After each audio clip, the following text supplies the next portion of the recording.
campus a mí no me aparece.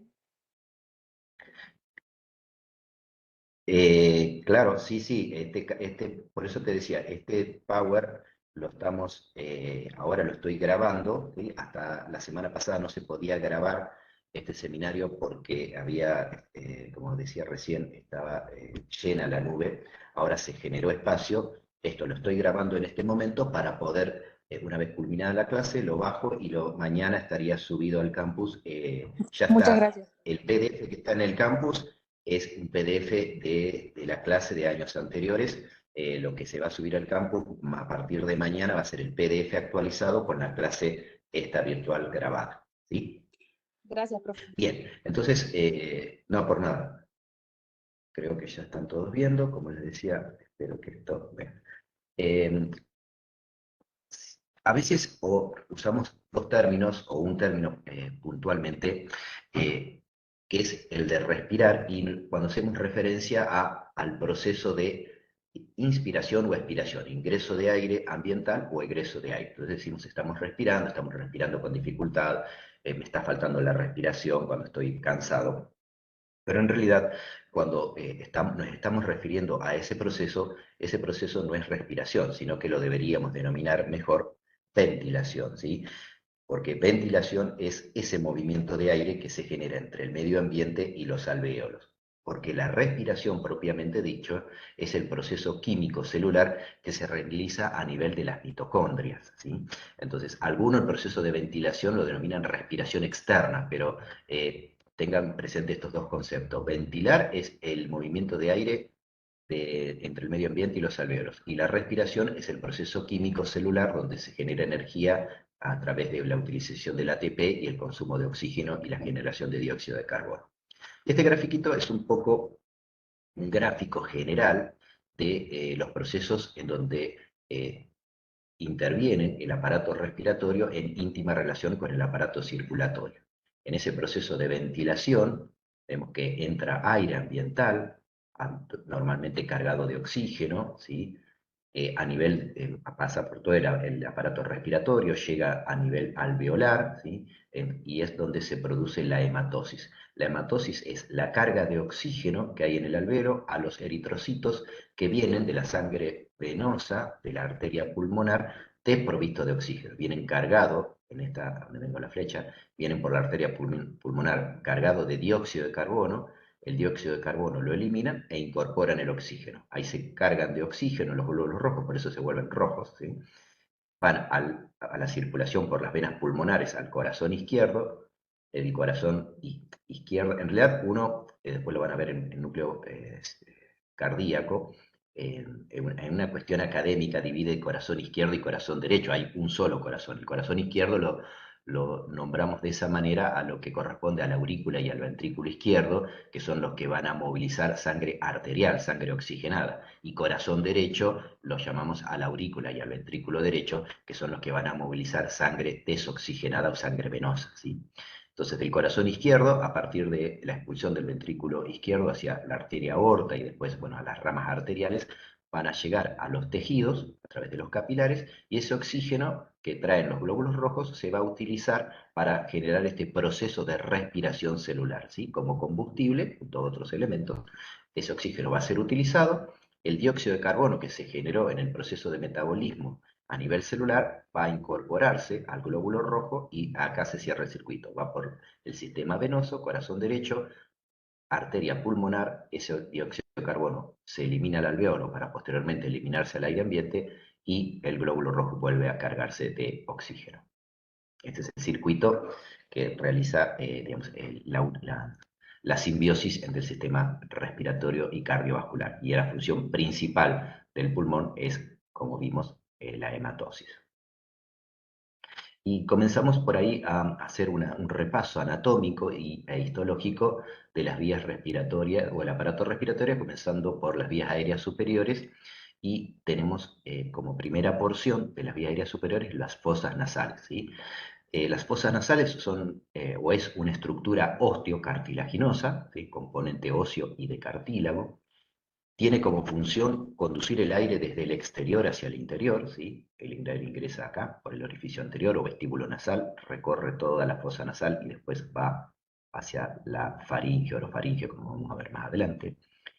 Una de las funciones principales que tiene las fosas nasales es humedecer, calentar, filtrar y limpiar el aire, ¿sí? de los elementos de polvo o elementos tóxicos que puedan tener el aire que inspiramos. Eh, Hay unas estructuras que están en las paredes laterales de las fosas nasales, que son láminas óseas que aumentan la capacidad o la superficie de las fosas nasales, que son los cornetes. Tenemos tres tipos de cornetes superiores, cornetes medios y cornetes inferiores. También la función de los mismos es aumentar la superficie donde el aire se va a humedecer, calentar, filtrar y limpiar, ¿sí? Y también las fosas nasales son una importante cámara de resonancia para la voz y una función importante es tener receptores para el olfato, ¿sí? Acá si vemos en el dibujito, después lo van a tener en la diapositiva, hay estructuras que vamos a ver en las próximas diapositivas. Acá, por ejemplo, ven algo que es el seno frontal, y el seno frontal es un hueco en el interior del hueso, toma el nombre del hueso digamos, del cual está formando parte, en este caso el hueso frontal. Tenemos el seno esfenoidal, es una cavidad posterior ubicada en el hueso esfenoides, ¿sí? Por eso no se ve en un corte anterior. Y después tenemos senos maxilares que acá no están representados por el tipo de corte, ¿sí?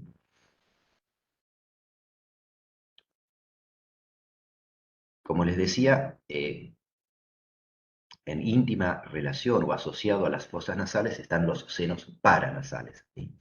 Como les dije recién, son espacios aéreos que están dentro de los huesos del cráneo, que van a tomar el nombre del hueso en el cual se encuentra, como les dije, los senos paranasales frontales, que están en el hueso frontal, los senos paranasales etmoidales, a nivel del hueso etmoides, y los senos paranasales, o el seno paranasal maxilar, ¿sí? Y el cuarto seno paranasal era el seno esfenoidal, que era posterior y estaba en el hueso esfenoide. Y también la misma función es complementar a las fosas nasales en su función de humidificación, calentar y filtrar el aire, así como ser caja de resonancia de la voz. Y en esta mitad derecha de la foto vemos a senos paranasales, como dice ahí, inflamados. ¿Y cómo se denomina esta entidad? ¿Cómo creen que se llama? O si es que la conocen, cuando yo tengo esta inflamación y esto líquido acá ocupando esas cavidades que normalmente deben tener aire. Sinusitis, puede ser, profe. Perfecto, exacto. Estoy O cursando cuadros. rinosinusitis también. O rinosinusitis, exacto. En realidad, técnicamente lo mejor es hablar de esto último, de rinosinusitis, porque son procesos ¿cómo es? Son en paralelo. Es raro, por no decir imposible, que una persona tenga una sinusitis pura sin haber tenido una rinitis que lo acompañe. Entonces, todo el proceso de congestión. Traten de silenciarse, por favor, los que lo abrieron para recién hablar. Son todos procesos que se acompañan a procesos riníticos también, ¿no? Entonces vamos a hablar de una rinosinusitis, ¿no? Es acumulación de líquido, habitualmente este líquido se infecta, genera pus o moco purulento y da síntomas que tienen que ver con la rinosinusitis, como puede ser fiebre, cefalea o dolor frontal, cuando están afectados los huesos frontales, dolor maxilar, incluso dolor en proyección de alguno de los dientes, ¿sí? Y una secreción purulenta o congestión nasal producto de esto mismo. Profe, esas estructuras como espiraladas, ¿serían los cornetes? Exacto, Ah, listo, listo. exacto. Sí, sí. Los que están acá, sí. Que es lo que se veían acá en este corte. Exacto. Claro, gracias. No por nada. Bueno, y ahora pasamos a la faringe. Dejamos las fosas nasales, los senos paranasales y la faringe. La faringe esta es una estructura ya músculo-membranosa, ya no tiene hueso, ¿sí?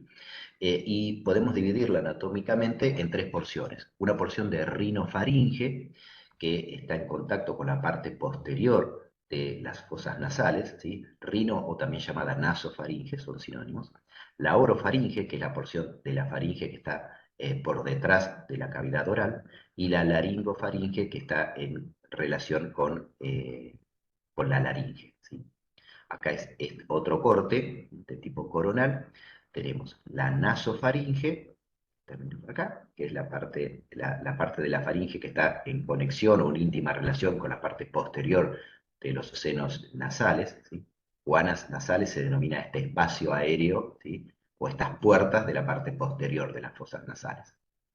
La orofaringe, la que está en la parte posterior de la cavidad bucal, ¿sí? Y la laringofaringe es la que está en relación con la laringe, que es anterior o es previa. Bueno, pues tenemos la raíz de la lengua y, bueno, el esófago y la tráquea, que son estructuras que, bueno, las vamos a ver más detallado adelante. La faringe, como dijimos, es una estructura musculomembranosa y los principales componentes de la faringe son precisamente los músculos. Y se encuentran anatómicamente dos tipos de músculos que se separan o se dividen en músculos constrictores, ¿sí? Que tienen una función en lo que es la progresión del bolo alimenticio, en lo que es la peristalsis del sistema digestivo, ¿sí?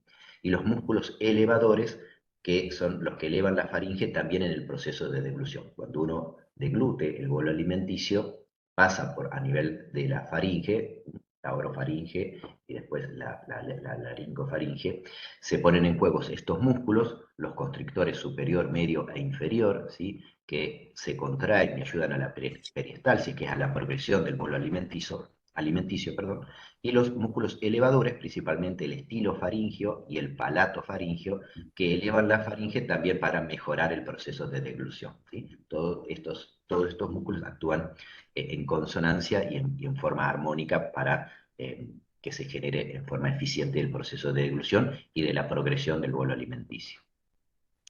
Bueno, ¿y qué tiene que ver? Estamos hablando del aparato respiratorio y estoy hablando del bolo alimenticio, porque la faringe es una estructura que comparte, digamos, funciones con el sistema respiratorio y el sistema digestivo, ¿sí? La faringe se va a continuar a nivel del aparato digestivo con la parte posterior, con el esófago, y a nivel anterior la faringe se va a continuar a nivel respiratorio con lo que es la laringe, ¿sí? Entonces es una parte, un componente del sistema respiratorio, pero que también forma parte del sistema digestivo.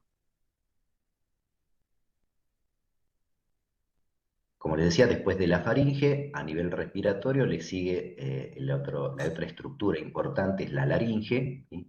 Esta es una estructura la más compleja, si se quiere, porque está compuesta por muchas estructuras, ¿sí? De cartílagos, de músculos, de membranas, y es compleja porque interviene en un proceso muy importante la laringe, que es el proceso de la fonación y del habla, ¿sí? Entonces se conjugan un montón de elementos, principalmente músculo membranoso, que dependiendo de la tensión en que se pongan van a favorecer ese proceso de fonación. Entonces, Perdón, profe, sí. ¿fonación y qué más?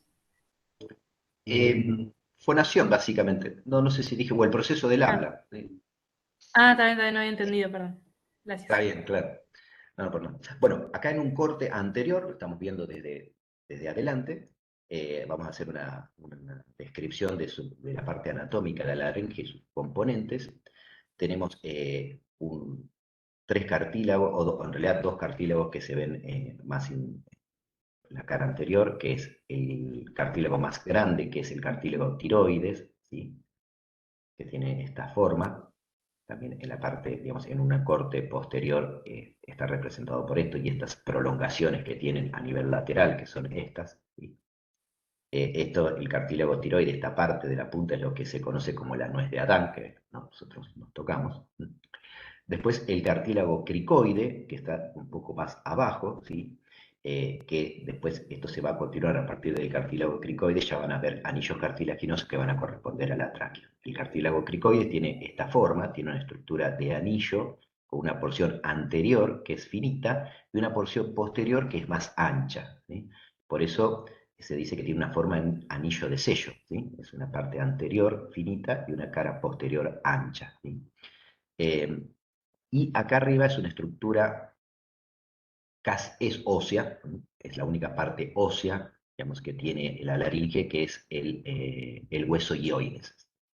Todas esas, bueno, y por encima la epiglotis, que es esta, visto en la cara posterior, después vamos a ver la función importante que tiene, es una estructura membranosa que tiene una forma de raqueta, ¿sí? Que sobresale acá, y que se va a flexionar cuando en el proceso de deglución para tapar el orificio de la laringe para que ese bolo alimenticio siga el curso por el aparato digestivo y no ingrese al aparato respiratorio. Entonces actúa como tapón, ¿sí?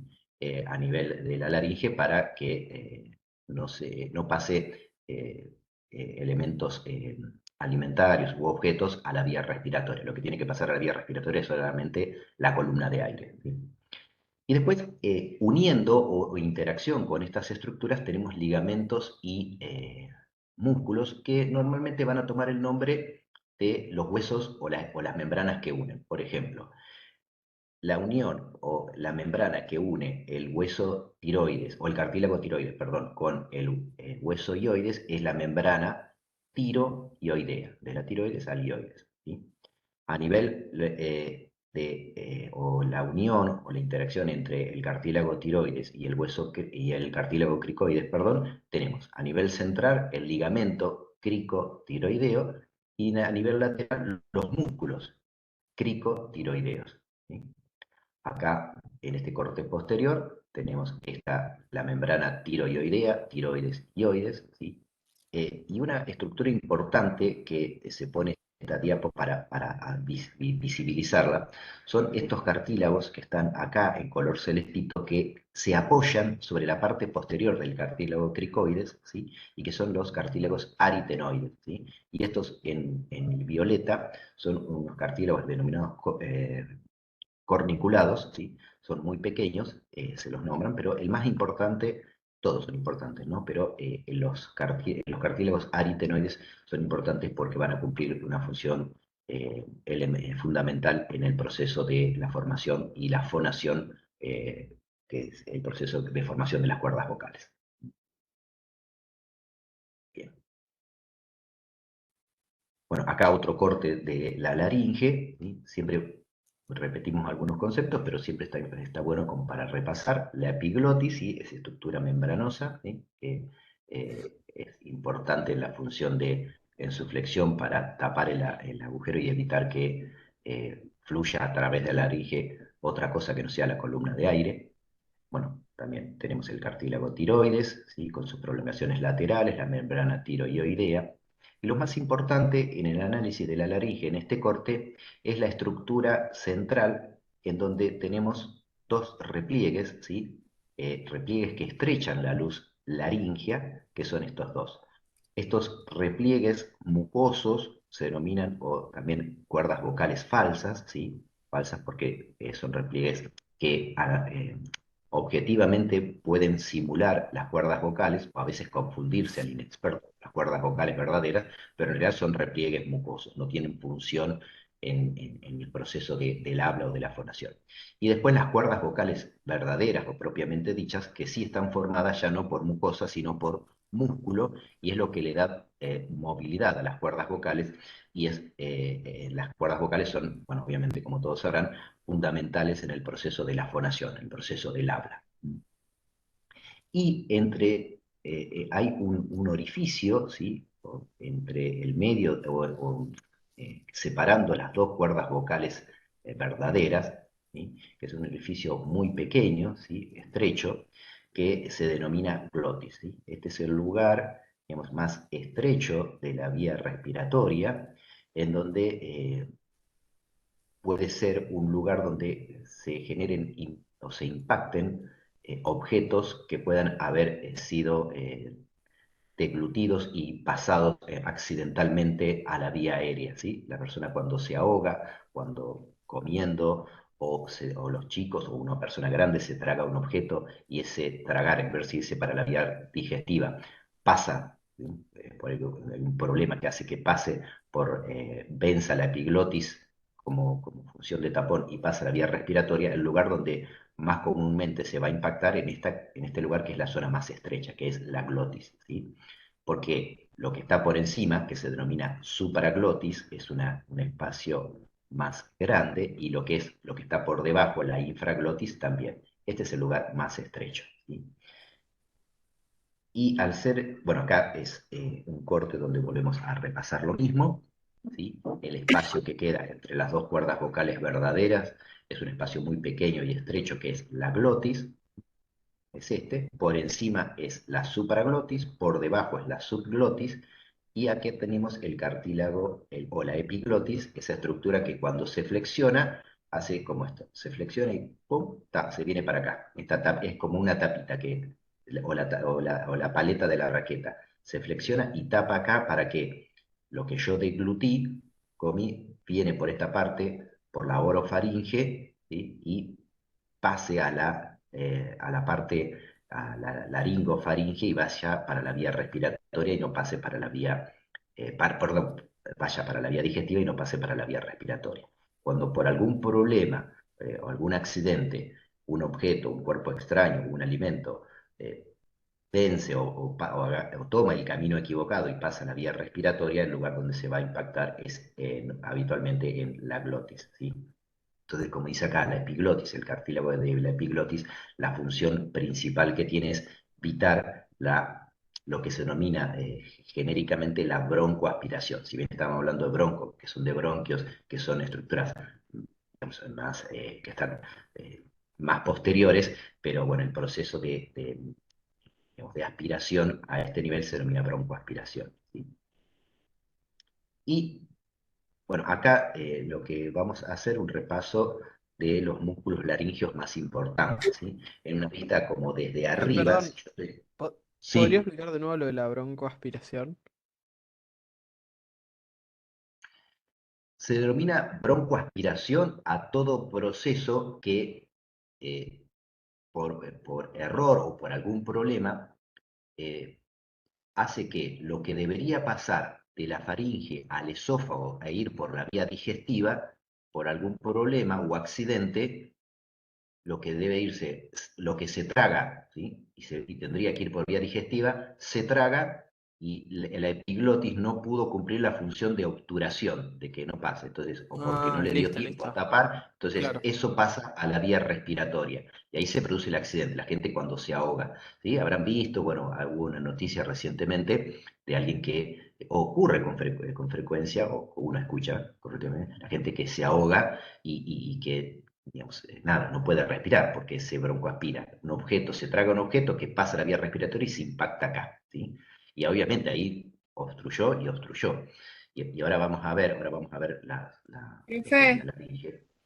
Sí, le hago una consulta. Y cuando las criaturas se ponen algo en la nariz, porque me pasó recientemente que la nena se me metió algo en la nariz, ¿la obstrucción funcionaría de la misma manera? ¿Se llamaría de la misma manera? ¿O cómo se no, solucionaría no. eso? No, no. Cuando se ponen algo en la nariz y queda en la nariz, se produce una obstrucción nasal unilateral, porque salvo que se tape los dos agujeros de la nariz, ¿sí? Pero no, salvo, por eso, entonces, si se ponen una bolita o lo que sea en la nariz y le queda en la nariz, se produce una obstrucción nasal.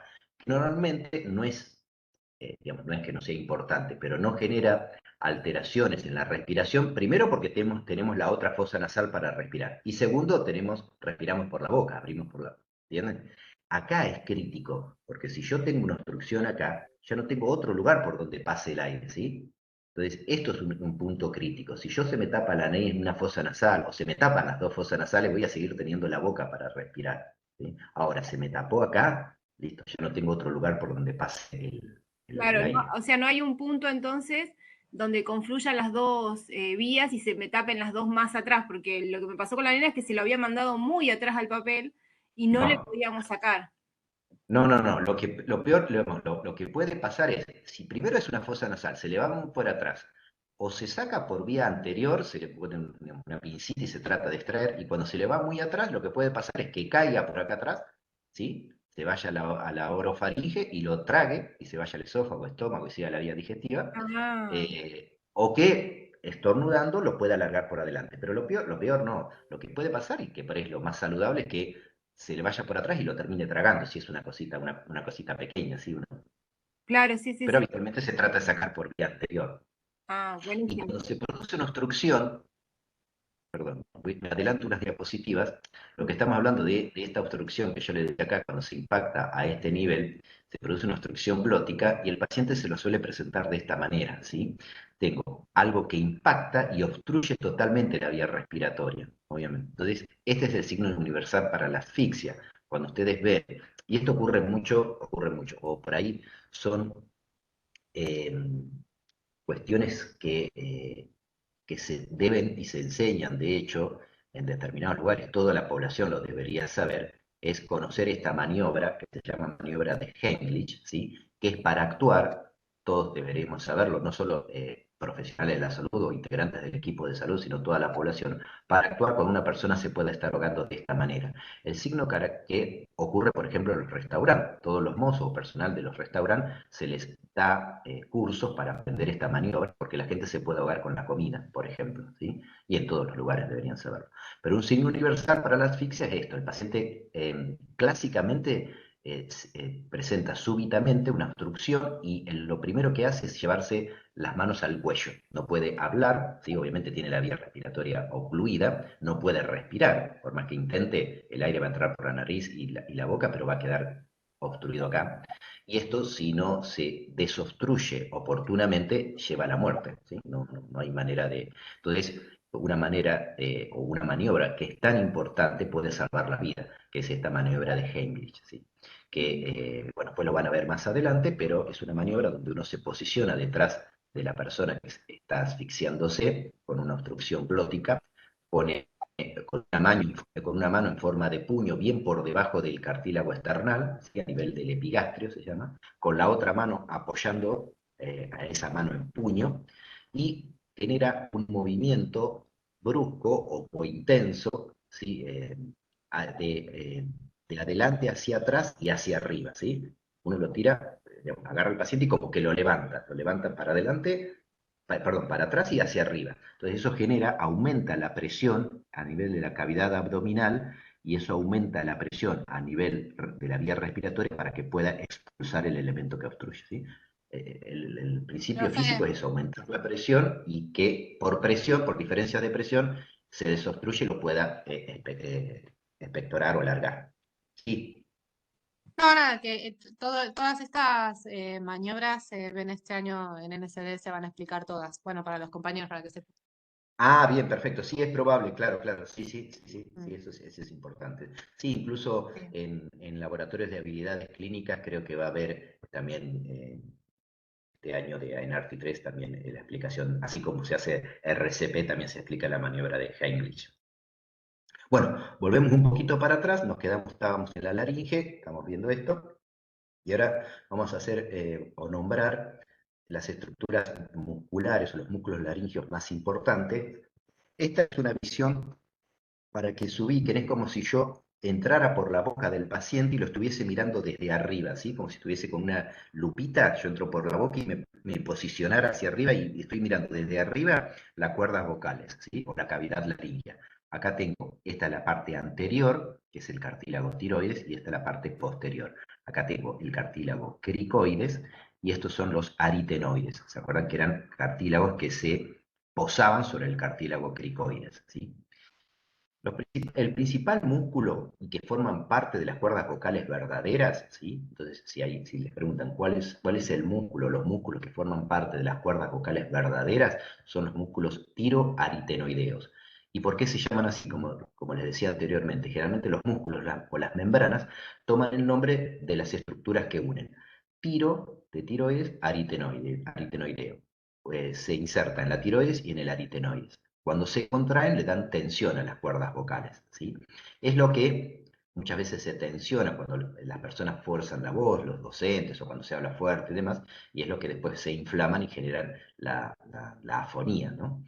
Y después otros músculos, todos son importantes, ¿no? Pero los músculos que le dan movilidad a las cuerdas vocales son los que interactúan los cricoaritenoideos, ¿sí? Los que unen el hueso cricoides con el aritenoides, acá en el número 9, y los interaritenoideos, o ariteno-aritenoideo. Interaritenoideo porque va de un aritenoide al otro aritenoide, ¿sí? Interaritenoideo, por ahí es el que más van a acordar. Interaritenoideo, de aritenoide a aritenoide. Y cricoaritenoideo, de cricoides a aritenoide. Esto le da movilidad a las cuerdas vocales. Y el tiroaritenoideo es el que le da tensión a las cuerdas vocales y es el músculo que forma propiamente dicho la cuerda vocal verdadera. Acá está, después podrán ver en la diapositiva algunas referencias de otro músculo. Y de la laringe pasamos a la estructura que le sigue en progresión, que es la tráquea, ¿sí? Acá tenemos la laringe, ¿sí? Con el cartílago tiroides, el cartílago cricoides, y después la tráquea que vemos acá tiene una característica bastante clásica, que es una estructura membrano, pero principalmente cartilaginosa, ¿sí? Estos anillos son cartílagos y los que separan los anillos son estructuras membranosas llamadas ligamentos anulares. La tráquea es una estructura que tiene una extensión de aproximadamente, ¿dónde lo tenemos acá? Acá, de 13 a 15 centímetros, y se va a bifurcar, o sea, se va a dividir a nivel o en proyección de la vértebra torácica 4 o T4, y este lugar anatómico de división se denomina carina o carina principal, ¿sí? Es la carina principal que está en proyección de la cuarta vértebra torácica y es el lugar anatómico donde la tráquea se divide en los dos bronquios fuentes, bronquio fuente del lóbulo superior, del bronquio fuente derecho y bronquio fuente izquierdo, ¿sí? Carina, esta no es la única carina. Carina es el lugar anatómico donde se produce la división. En este caso, la carina principal, la división de la tráquea en los dos bronquios fuentes. Pero esto es una carina de división del bronquio fuente derecho en el bronquio del lóbulo superior, ¿sí?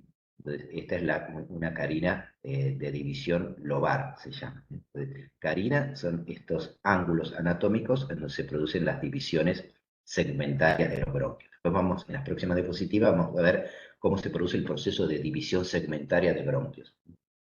Pero acá principalmente saber que bueno, la tráquea se divide a nivel de T4 y mide de 13 a 15 centímetros. Y esta es la estructura de la tráquea a nivel histológico. Es un anillo cartilaginoso que no es el 100% digamos, de la esfera cubierta de cartílago, es un anillo, una semiluna, digamos, cartilaginosa, porque la otra semiluna posterior está constituida por músculo y tejido conectivo, ¿sí? Es más, una porción más muscular, más compresible. La parte anterior es la cartilaginosa, ¿sí? Y ven que la parte posterior de la tráquea, que es muscular y de tejido conectivo, está en íntimo contacto con esta estructura que corresponde al sistema digestivo, que es el esófago, ¿sí? Por eso a veces procesos inflamatorios o que comprimen el esófago van a comprimir la vía aérea, o procesos tumorales que crecen en la tráquea y comprimen van a comprimir la vía respiratoria. Como les decía, a nivel de T4 o proyección de la vértebra torácica 4, está la carina de bifurcación principal y la división en bronquio fuente derecho, ¿sí? Y el bronquio fuente izquierdo. El bronquio fuente derecho es el bronquio más cortito, ¿sí? ¿Por qué? Porque a los 2 centímetros ya tenemos el primer bronquio, el otro bronquio de división, que es el bronquio del lóbulo superior, acá, que tiene esta forma horizontal. Entonces, bronquio fuente derecho, bronquio lóbulo superior. Lo que sigue ya no es bronquio fuente derecho, sino bronquio intermedio. Y es el que va a dar en su división al bronquio del lóbulo medio y al bronquio del lóbulo inferior. Esto a nivel del pulmón derecho.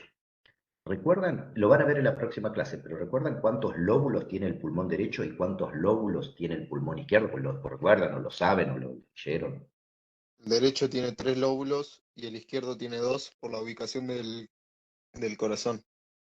Perfecto, exacto, bien. Por eso acá vamos a tener tres bronquios lobares en el, digamos, del nivel del derecho para el lóbulo superior, lóbulo medio y lóbulo inferior, y el bronquio fuente izquierdo va a tener dos divisiones, para el bronquio del lóbulo superior y para el bronquio del lóbulo inferior. No tiene lóbulo medio el pulmón izquierdo, ¿sí? Bueno, esto es lo que decía la obstrucción glótica. Y ustedes ven que mirándolo así, esto es una característica que no está dibujada así es real, ¿no? El bronquio fuente derecho y después el bronquio intermedio y tiene una diferencia anatómica con el bronquio del bronquio fuente izquierdo, y es su disposición anatómica. ¿Y por qué es importante esto? Cuando se produce, bueno, acá volvemos a hablar del término de broncoaspiración, que acá sí técnicamente podemos hablar de broncoaspiración porque lo que acá vamos a hablar es las obstrucciones que se generan a nivel bronquial. ¿Y cuándo se generan obstrucciones a nivel bronquial?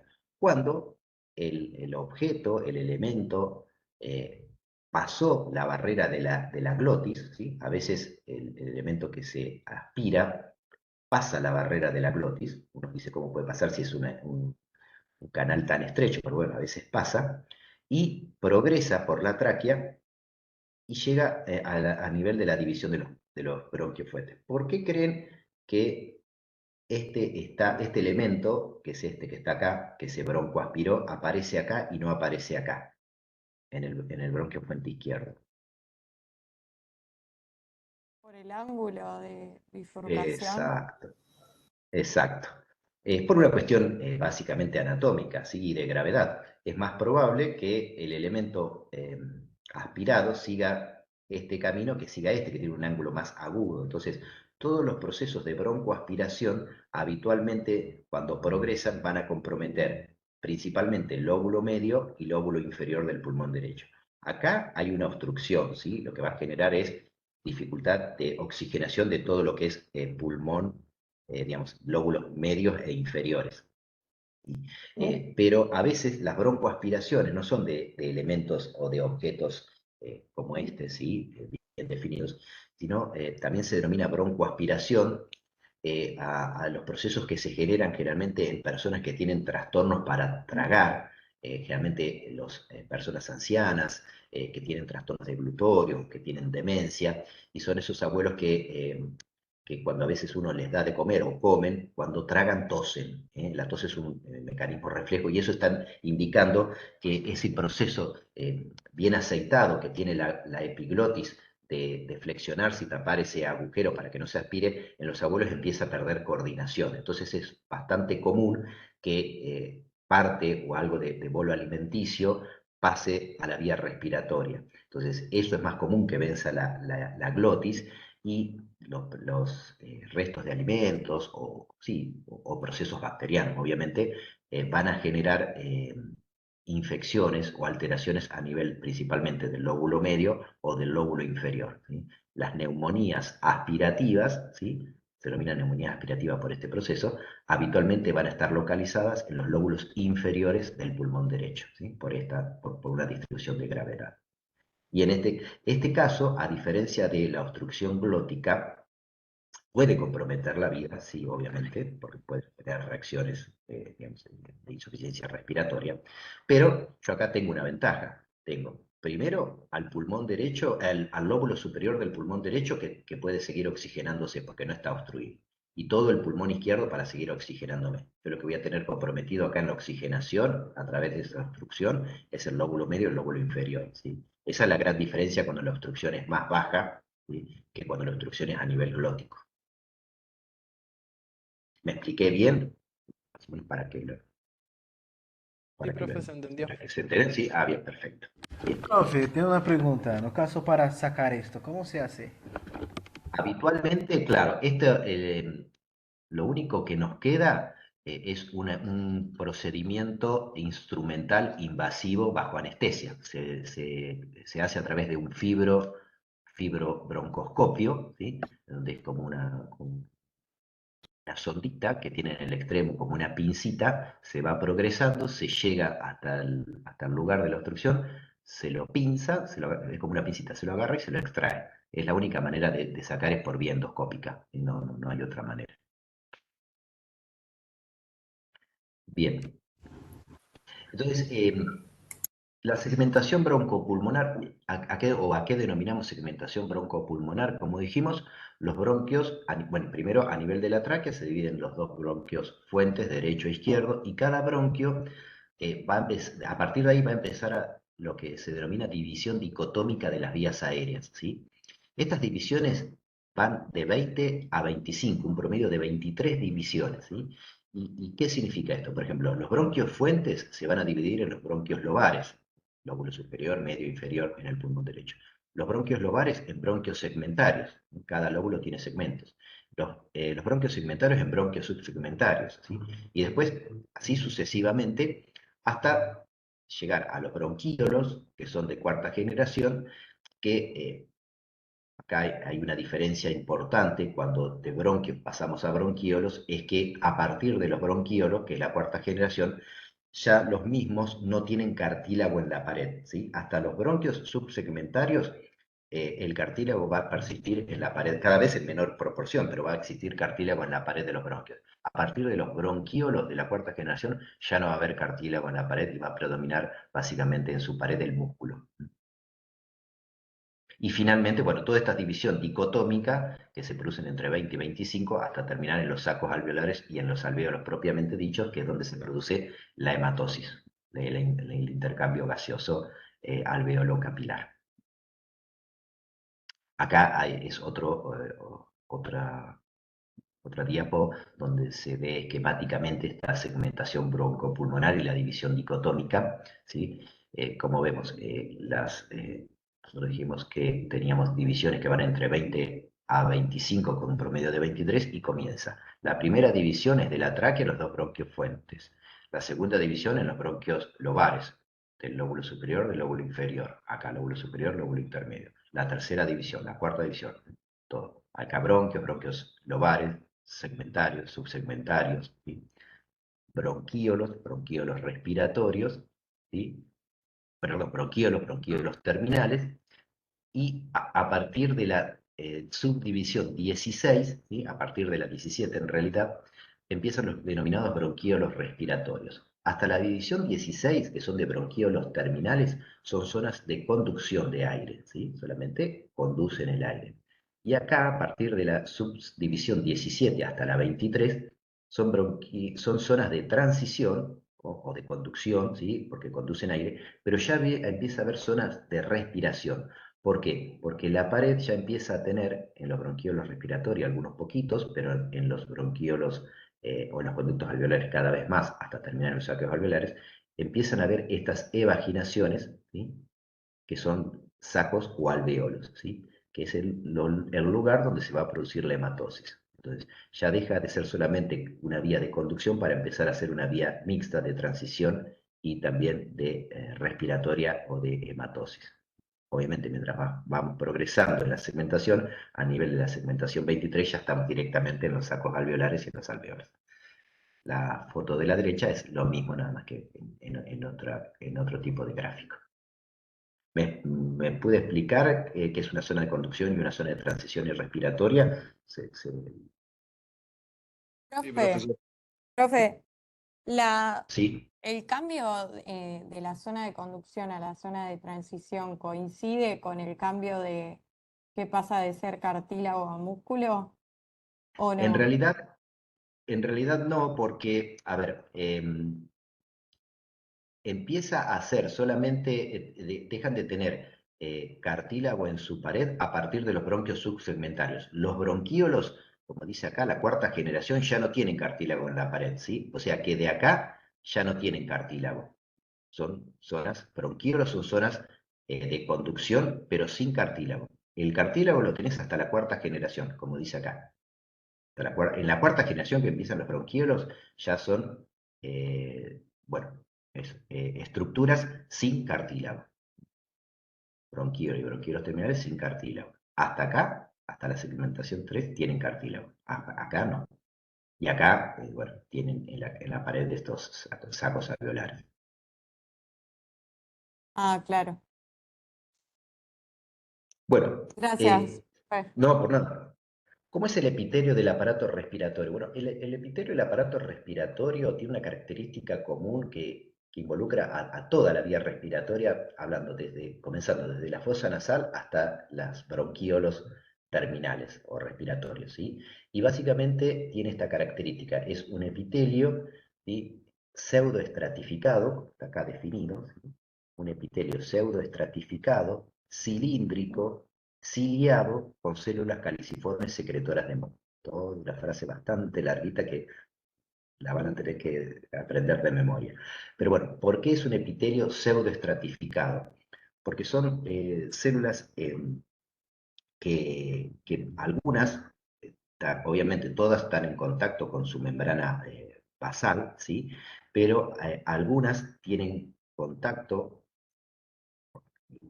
acá, algunas tienen contacto con la luz, ¿sí?, y en la luz tienen estos componentes que son las cilias, y otras no tienen contacto con la luz, como estas células, ¿sí? Esto es lo que hace que se le denominen pseudoestratificados, ¿sí?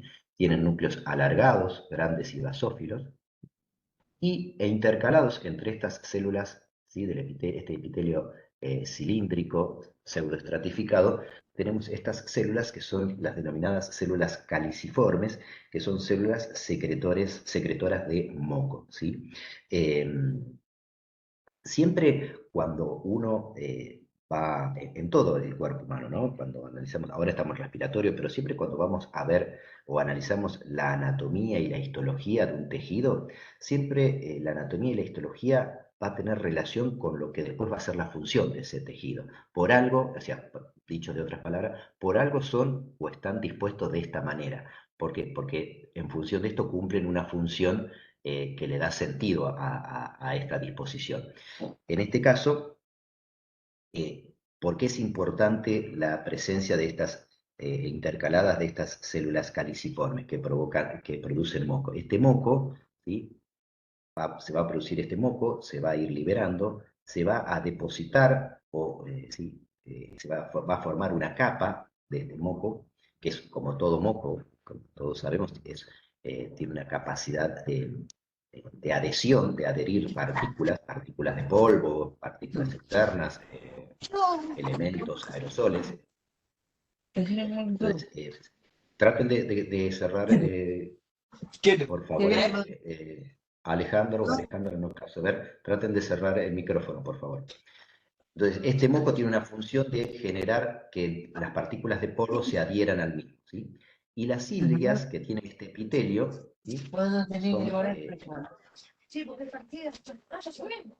Alejandro Gabriel, ¿podría cerrar el micrófono, por favor? Acuña, Gabriel. Gracias.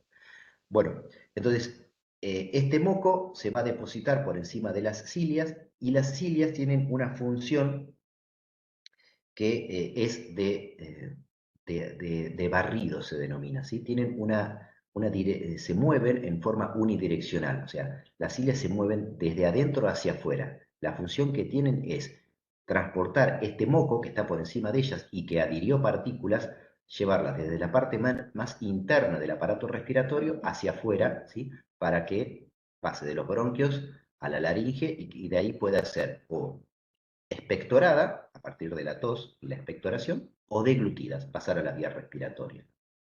Entonces, podemos decir que esta producción de moco y estas cilias, con su función de barrido, es la primera barrera física de nuestro sistema inmune, ¿sí?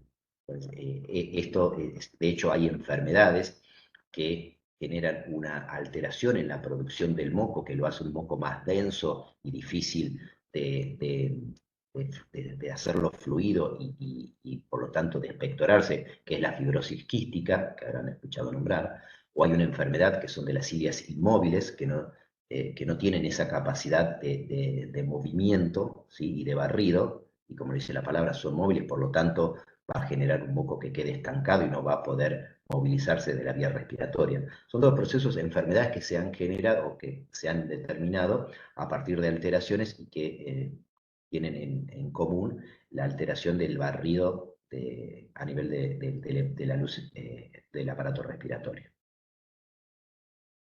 Profe, ¿tiene algo que ver con el estornudo? No, el estornudo es más un acto reflejo por irritación a nivel de fosas nasales, ¿sí? Esto tiene más que nada que ver con el proceso de la tos, ¿sí? En el proceso de la tos, no del estornudo, de la tos, movilizamos secreciones que vienen generalmente de la vía respiratoria baja, ¿sí? De los bronquios fundamentalmente, y cuando tosemos y movilizamos ese moco, lo que hacemos es transportar ese moco con sus partículas de polvo, bacterias, si está infectado en los casos de bronquitis, es llevarlo a la vía respiratoria superior y poder expectorarlo o tragarlo, deglutirlo. Pero normalmente este proceso de moco que adhiere partículas o de cilias que se mueven, no es que se ponen en acción cuando estamos con un proceso infeccioso o inflamatorio en caso de bronquitis. Es un proceso natural y normal que nos sucede las 24 horas del día, ¿sí? No es que esto se activa cuando tenemos una enfermedad. Esto es un proceso natural. Obviamente se ve más necesitado cuando estamos ante un proceso, por ejemplo, inflamatorio o infeccioso, en donde sí necesitamos con más vehemencia que este proceso esté bien aceitado para poder liberarnos de este moco contaminado. Bueno, y ahora por ahí, analizando la histología del árbol bronquial de algunas partes puntuales, el árbol bronquial, desde la tráquea, de los bronquios fuentes, de los bronquios lobares, de los bronquios segmentarios, subsegmentarios y subsegmentarios primarios o grandes y pequeños, tienen esta característica histológica, como les dije, ¿no? Los bronquios, hasta los bronquios subsegmentarios, tenían la característica de tener cartílago en su pared. Esto es cartílago. Obviamente el cartílago no es, como les dije anteriormente, igual que en la tráquea, no es un círculo completo, generalmente son hemicírculos, ¿sí? Una porción de cartílago aquí, algo de capa muscular, otra porción de cartílago acá. Y después las características que dijimos de recién, del epitelio cilíndrico pseudoestratificado, con células caliciformes en su interior, y las cilias, ¿sí? En su superficie. Una característica de los bronquios, ¿sí? que tienen cartílago en su pared, es que los hace difícil a la compresión, o no colapsables, no se pueden colapsar, y el cartílago le genera rigidez a esos bronquios. ¿Sí? Entonces, cuando uno tiene un proceso asmático, por ejemplo, donde hay una broncoconstricción, el bronquio se colapsa, ¿sí? Vamos a estar viendo que son procesos que están por debajo de los bronquios subsegmentarios, porque estos bronquios no se van a colapsar por el cartílago que tiene. Habitualmente van a ser procesos que van a estar afectando los bronquíolos, que son lo que le siguen a los bronquios subsegmentarios. Y tenemos bronquíolos terminales, ¿sí? Que son bronquios, sí, que son bronquiolos de conducción, ¿sí? Como dijimos, los bronquiolos carecen de cartílago en su pared, el epitelio sigue siendo pseudoestratificado, aunque adquiere una forma más cúbica, ¿sí? Es ciliado, no tiene o tiene menos células caliciformes, ¿sí? Ya el epitelio, el bronquiolo terminal empieza a tener menos células caliciformes, y van a Profe, presentar una... perdón, ¿podrás Sí, volver a la diapo anterior? sí, ¿qué querías que repasemos de esta? ¿Algo en No, porque especial? no la llego a ver bien. Ahí está, ahí me cargó. Gracias. Ah, bien, bien, bien. No, no por nada. En la parte derecha está, bueno, la división anatómica, la división dicotómica del árbol bronquial, y este es el corte histológico de uno de estos bronquios, ¿sí? Bronquio segmentario, subsegmentario, que sea, y donde tenemos, básicamente está apuntado que veamos el cartílago, ¿sí? Y ya Bien, en los gracias. bronquíolos, no por nada, en los bronquíolos, ¿sí? Que dijimos que ya dejan de tener cartílago en su pared, tenemos los bronquíolos terminales, que son bronquios de conducción, como dijimos, no tienen cartílago, el epitelio sigue siendo pseudoestratificado, pasa a ser de cilíndrico más a forma cúbica, no tienen o tienen pocas células caliciformes y empiezan a presentar unas células nuevas, que son las células claras, ¿sí? Que tienen una función secretora, lubricante e inmune. Es una célula que cumple una función importante en el sistema inmunológico del sistema inmune de la luz bronquial. Entonces, acá tenemos un corte histológico de bronquiolos terminales, ¿sí? Ya no tenemos cartílago en la luz, vamos a tener sí una capa muscular importante, y según el corte que tomemos vamos a encontrar algunos vasos sanguíneos también, ¿no? Que son estos, que están, generalmente recuerden que los vasos sanguíneos van en íntimo relación con los bronquios, ¿sí? Siempre van en paralelo, básicamente. Acá tenemos otro corte, tenemos la luz, ¿sí? Una capa muscular importante, que es esta capa muscular que yo les decía, al no tener cartílago y tener una capa muscular, es lo que nos va a predisponer a la broncoconstricción, van a ser bronquios colapsables, ¿sí? No tienen cartílago, por ende pierden rigidez y tienen músculo, entonces pueden colapsar la luz.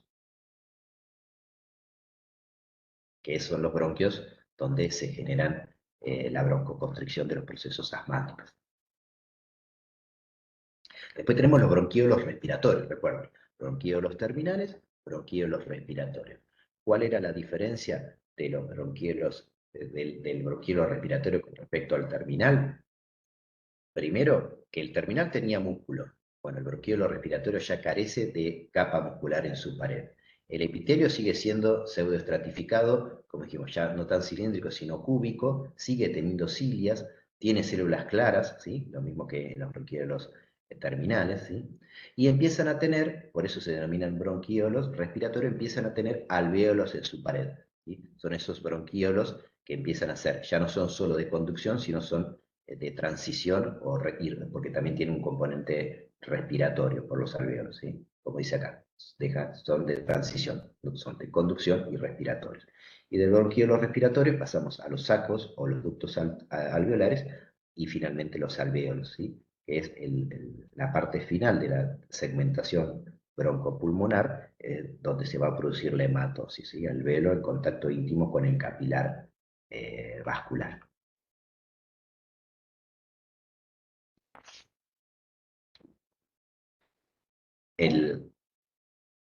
Otra vez repaso, bronquiolo terminal, capa muscular en su pared. Bronquiolo respiratorio sin capa muscular, pero algunos alvéolos en su pared, empieza a ser de transición.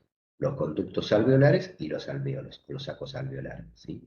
Como dicen acá, en los conductos alveolares, ¿sí? Que es lo que le sigue al bronquiolo respiratorio, ya los alvéolos empiezan a aparecer ya en mayor número que en los bronquiolos respiratorios. Sigue habiendo, bueno, células epiteliales cúbicas, ¿sí? Y terminan en lo que denominan sacos alveolares. Y ahora, para terminar, terminamos en el alvéolo propiamente dicho y en la unidad funcional más importante del aparato respiratorio, que es la membrana alvéolo capilar. Membrana alvéolo capilar, ¿sí?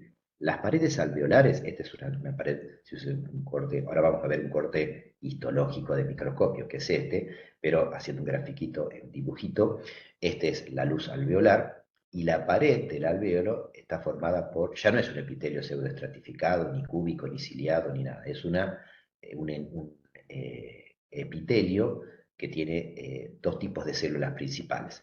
Unas células más planas, que son los neumonocitos tipo 1, que son estos que están en color violeta, ¿sí?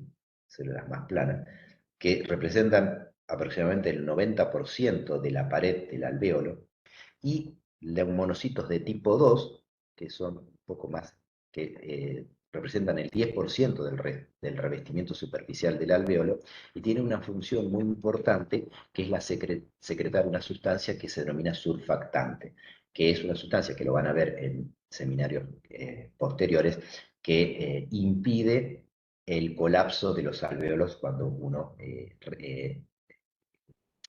entra en expiración. Cuando uno expira, larga el aire, si no tuviese esta capa surfactante, los alvéolos colapsarían, ¿sí? Y al colapsar no podría entrar aire. Eso se va a ver más adelante. Y como decía yo, la unidad funcional más importante de esta parte es esta membrana alveolo-capilar. La membrana alveolo-capilar está constituida obviamente por el epitelio alveolar, en realidad tiene 6 capas, si no las vamos a hablar ahora, pero básicamente es el epitelio capilar. Acá hay un intersticio, ¿sí? Un intersticio que separa la pared alveolar de la pared del capilar, ¿sí? Y acá donde se produce la hematosis, es la difusión del oxígeno de los alvéolos al capilar, y al revés, la difusión del capilar que viene cargado de dióxido de carbono al alvéolo para que el dióxido de carbono pueda ser expirado.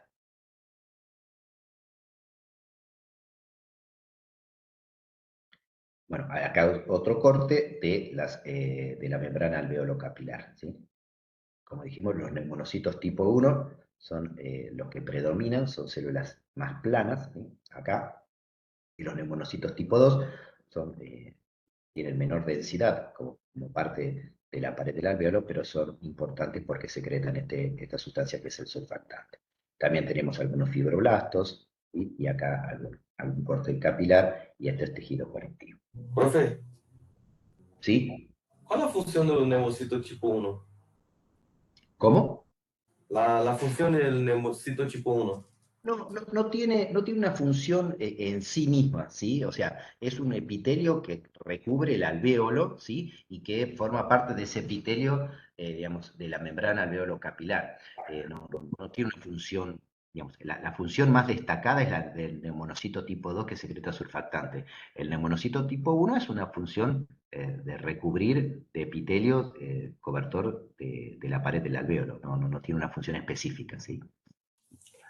Gracias, profe. No, por no. Una consulta. Bueno, sí. Cuando usted se refiere a que el alvéolo colapsa, ¿eso significa que Sí. el alvéolo, el espacio se cierra completamente? Es decir, que deja Claro. luz. Exacto. Lumen. Exacto. El alvéolo, esto es lo que se llama la luz alveolar, podríamos decirlo, ¿no? Así como es la luz capilar, ¿sí? Acá donde corre la sangre, ¿sí? Acá adentro. Acá es la luz alveolar. Acá tiene que haber aire, ¿sí? Aire con oxígeno, dióxido de carbono y otros gases, ¿no? Entonces, cuando no hay surfactante, el surfactante genera, bueno, esto, mantiene, la función que tiene es mantener la tensión superficial para evitar el colapso alveolar. Ya le digo, lo van a ver, quédense tranquilos, lo van a ver en los próximos seminarios. Pero básicamente es eso, cuando no hay surfactante, el colapso, se genera el colapso, entonces esta luz se pierde, entonces ya no entra aire. Al no entrar aire, no tengo menos alvéolos para generar hematosis, ¿sí? Hay esto como una cuestión así clínica que les digo para ver si se puede entender. El surfactante es una sustancia que secretamos, obviamente es todo, pero que se empieza a secretar en el feto a partir de la semana, ahora no recuerdo bien, no les quiero decir una cosa por otra, pero en el último trimestre del embarazo, a partir Es de a la partir semana del 30, sexto mes. del sexto mes, claro, a partir del tercero, entonces, del tercer trimestre. Cuando un bebé nace prematuro, ¿sí? O hay que acelerar el nacimiento, uno de los inconvenientes de los bebés prematuros es que no tienen una maduración pulmonar. ¿Qué significa? No tuvieron tiempo de formar o que se desarrollen los neumonocitos tipo 2 que secretan surfactantes. Entonces, los bebés prematuros, si no se toman en consideración esto, pueden carecer de surfactante cuando nacen y tienen dificultad respiratoria importante, ¿sí? Entonces los bebés pueden necesitar asistencia respiratoria para proveerles aire a mayor presión para poder vencer un poco este alvéolo colapsado, ¿sí? Es como que es como si fuese un globo que yo le tengo que tirar aire a presión para poder abrirlo. Si yo tuviera ese surfactante, es un alvéolo que se abre rápidamente con la presión normal que tiene el aire cuando lo inspiramos, pero cuando se colapsa por falta del surfactante, tengo que a los bebés a ponerlo en asistencia respiratoria para darle aire a alta presión para poder vencer. Y lo que se hace en los bebés prematuros, si da tiempo antes del nacimiento, se les hace lo que se llama la maturación pulmonar. Se les da una medicación, que son corticoides, a la mamá para acelerar el proceso de maduración pulmonar, que no es ni más ni menos que acelerar el proceso de diferenciación o formación de neumocitos tipo 2 para que puedan producir surfactantes, cosa de que cuando nazcan tengan menos dificultad respiratoria porque los alvéolos puedan permanecer no colapsables. Bien, y para finalizar, ¿sí?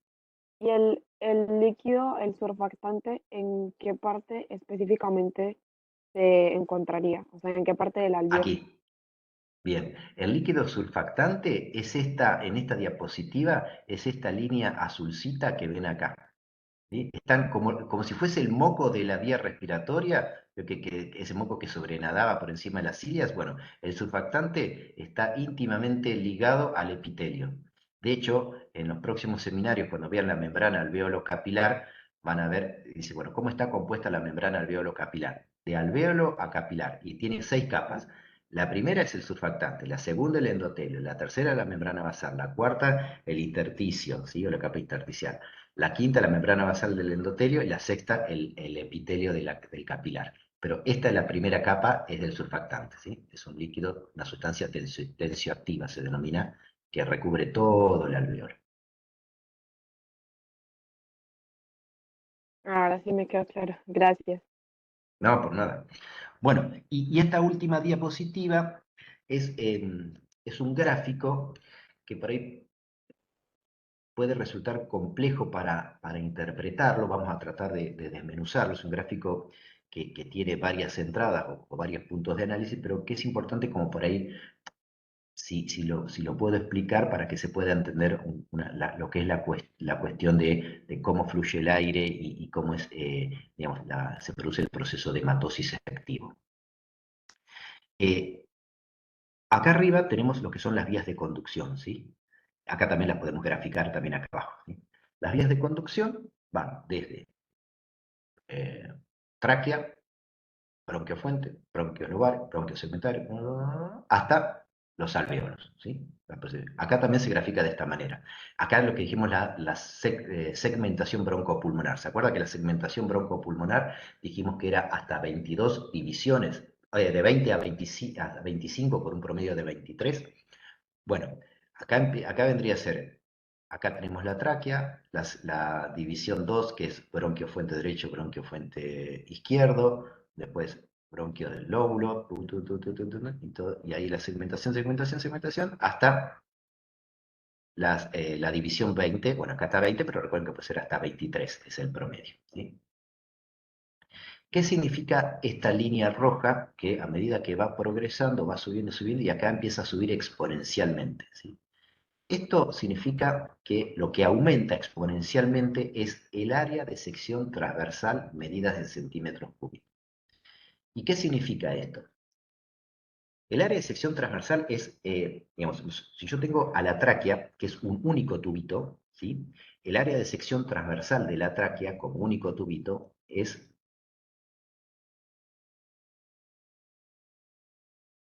perdón. Y para atrás, el área de sección transversal como único tubito... no me pasé. Había una diapo que estaba... acá. El área de sección transversal es esto, o sea, significa el área que está expuesta a la columna de aire, ¿sí? Se mide en centímetros, acá el área de sección transversal es de 2 a 3 centímetros, que es lo que mide más o menos la tráquea, ¿sí? Entonces, individualmente la tráquea tiene es grande, tiene un área de sección transversal por sí sola de 2 a 3 centímetros. Pero a la medida que voy progresando en la vía respiratoria y se va generando la división dicotómica, el área de sección transversal aumenta. ¿Qué significa?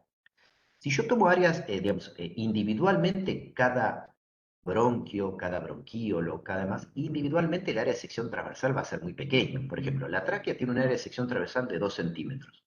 El bronquio fuente derecho y el bronquio fuente izquierdo, un ejemplo les digo, ¿no?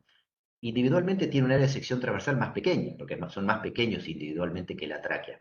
Tienen 1,5 centímetros y 1,5 centímetros. Ahora, si yo los sumo, voy a tener 3 centímetros. Entonces, el área de sección transversal de los bronquios fuentes va a ser mayor que el de la tráquea, porque yo lo que hago es sumar, digamos, las áreas de cada uno de ellos individualmente. Lo mismo que de los bronquios segmentarios, ¿sí? Y este es un ejemplo que lo pongo en números para ver si se entiende. La tráquea mide 2. Cada bronquio fuente 1,5 y 1,5. Ahora, sumados mide 3. Cada bronquio segmentario mide, lobar mide 1, pero sumado me van a medir 6. Entonces, si yo voy haciendo la sumatoria de todos ellos, el área de sección transversal va aumentando, ¿sí? Y aumenta hasta llegar a 500, 600 centímetros cuadrados. De 2 a 3 centímetros cuadrados que tenía en la tráquea, a 600 centímetros cuadrados, ¿sí? ¿Y qué significa tener un área de sección transversal de 600 centímetros cuadrados? Es el área que yo voy a tener disponible para poder hacer la hematosis. Yo necesito tener una gran superficie, ¿sí?, de difusión del aire. Y acá se complementa con este otro grafiquito en color violeta que mide la velocidad del aire, que tiene atravesando el aparato respiratorio, ¿sí? A nivel de las grandes vías respiratorias, tráquea o bronquios, tiene una velocidad que incluso sube, y a partir de la división bronquial, esa velocidad empieza a disminuir, o sea, con la disminución del calibre de cada uno de los bronquios que van disminuyendo, la velocidad del aire empieza a disminuir. ¿Sí?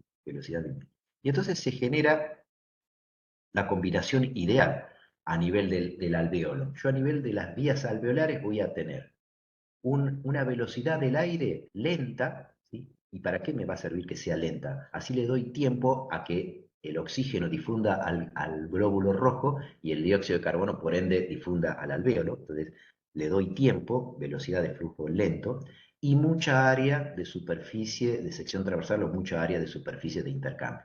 Entonces, este aumento del área de sección transversal exponencial, hasta llegar a 600 centímetros cuadrados, se va